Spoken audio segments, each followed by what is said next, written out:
trying to lure me into the woods. I had a scare around last April I forgot to mention as well. Remember how I told you I had been found barefoot? I discovered one of my old shoes, tied by one of the laces, and dangling from a lower branch as though someone had put it there for someone to claim. I recognized it, though. I had been wearing Converses that I had been extremely proud of, with a star emblazoned on the heel. I had been heading out from my parents' house to go back to my place, when I had seen it, and had approached to get a better look.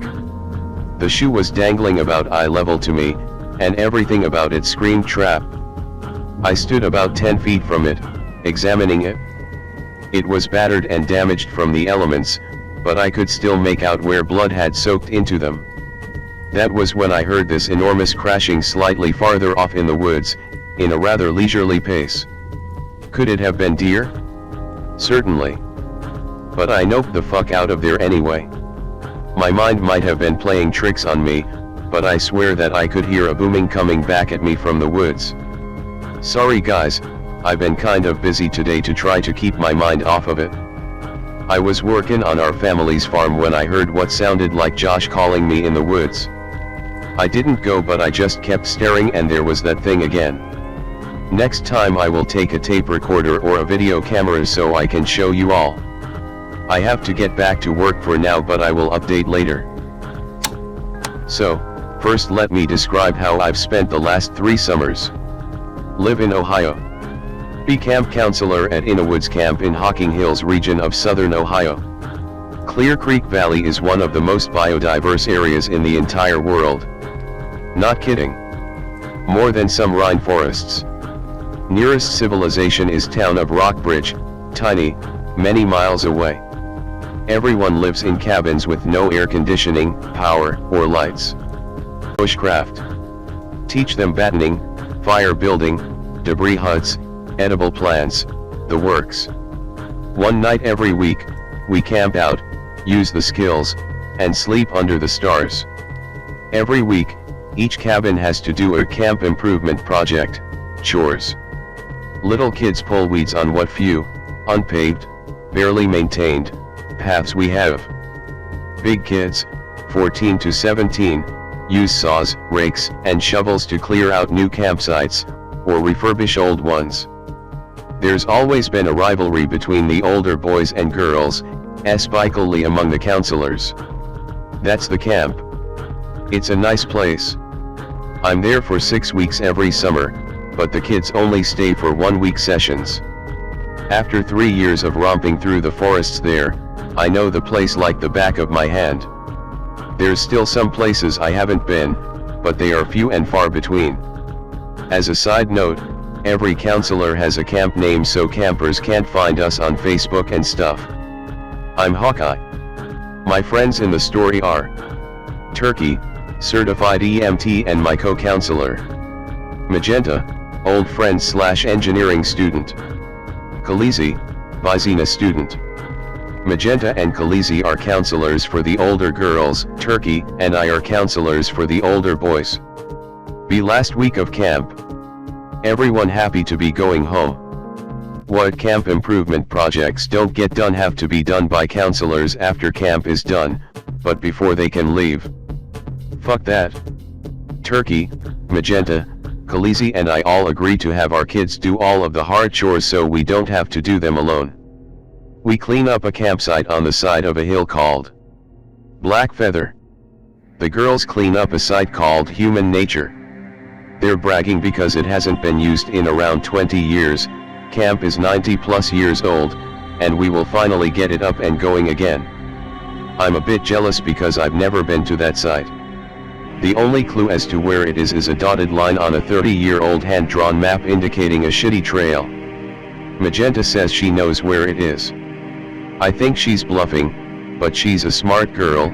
I figure if anyone could find it, it'd be her. Next day. Head to Black Feather. Find box tortoise and explain tortoise versus turtle. A tree has fallen right in the campsite. Go gadget saw. 15 teenage boys attack the fallen tree, 1 foot diameter, with hacksaws. That bitch didn't know what hit it. Show them how to split wood. Black Feather will have firewood for many years. Return to camp. Now it's time to select overnight spots. Magenta has a smug grin on her face, looks me in the eye, and says we're going to Human Nature. What do you think about that? Never been there. Where is it? It's in the valley, a new part of the forest. We found where the fire ring was, but all the rocks were strewn about. That's weird. Nah. Walks away. Turkey comes up to me and says that he let a younger cabin take Black Feather, as it's not too far a hike for them. Where are we staying? Tatanka. I was very excited because there is a very cool clearing right by Tatanka, perfect for astronomy. It's right on top of a hill, so it's a tough hike, but that makes the food taste so much better. Next day, overnight day. 15 boys plus 2 ku. We made hamburgers on a grate that we carried up.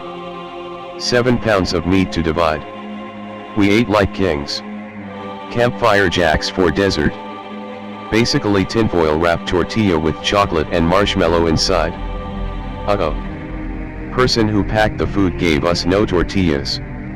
I'm fine with going without, but some of the guys were looking forward to them. Don't worry guys, I'll just pop over to another campsite and see if they have extras. Quietly to Turkey. Where are the other campsites? I have heard the girls from downhill all evening, but I don't know where they are.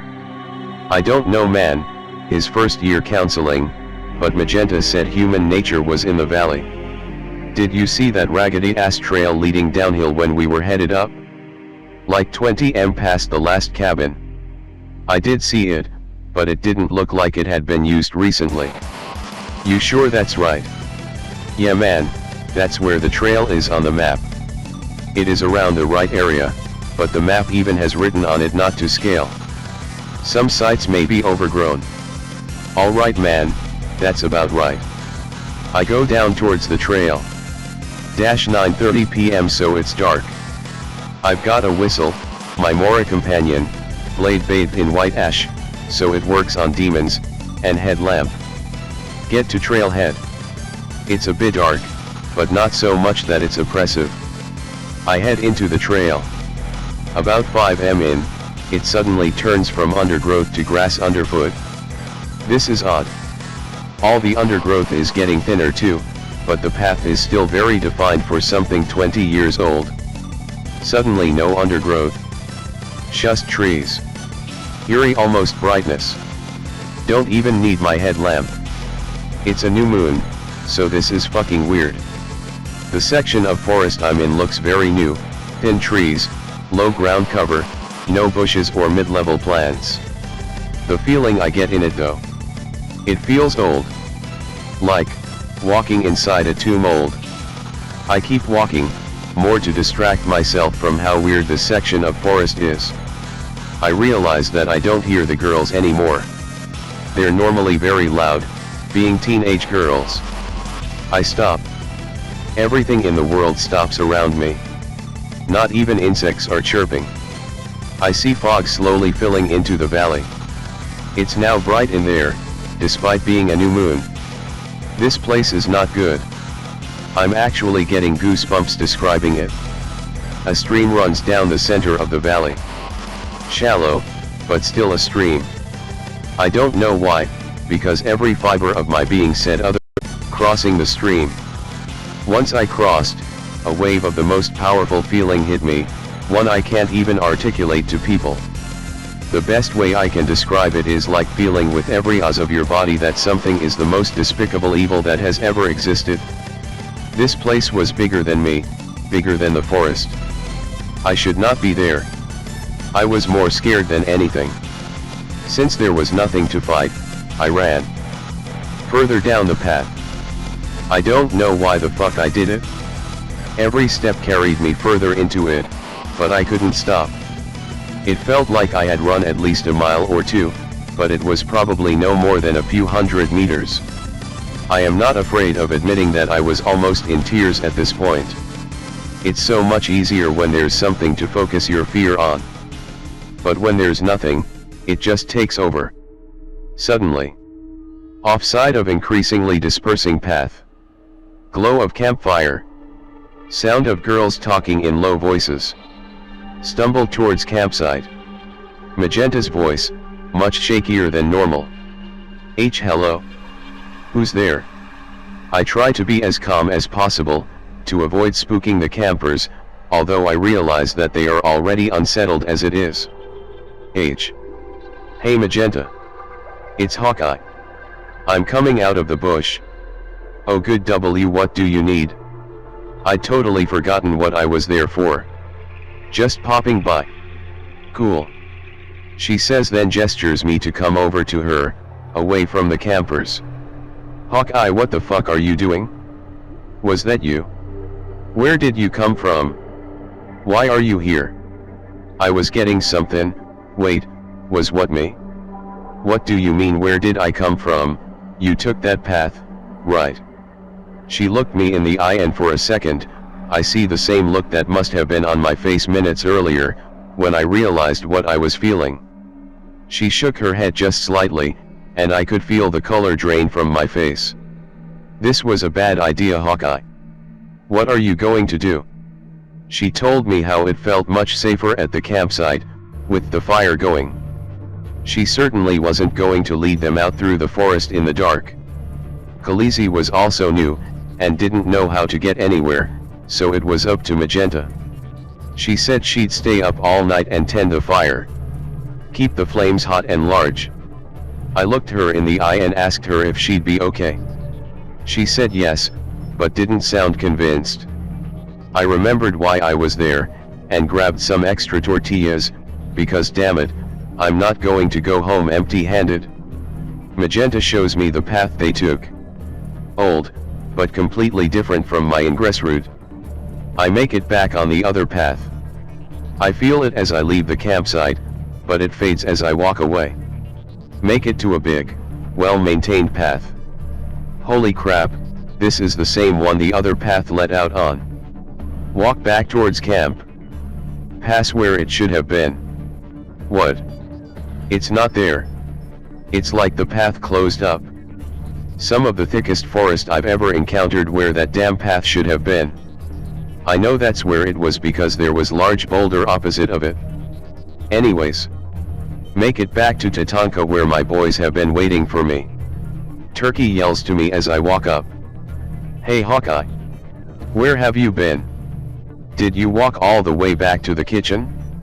Ha ha ha. I realize it's like an hour and a half later. Yeah. The girls didn't have any. Come up, let the older boys take over teaching the younger ones how to make campfire jacks. Pull Turkey aside. The girls had tortillas. What? Don't ever go to human nature. There's something else, in that forest. What do you mean? I have him look me in the eye. He sees that I'm not joking. Turkey. It is not a good area of forest. Never go there. Okay man, I won't. We go to bed, but I can't sleep in my hammock. I kept having dreams about the forest. The next day. Wake up. Have campers rekindle fire, since it burned down. Pancakes on griddle we hauled up. Clean upside. Pack. Head back to camp. Get equipment put away, send campers with Turkey to get showers and stuff.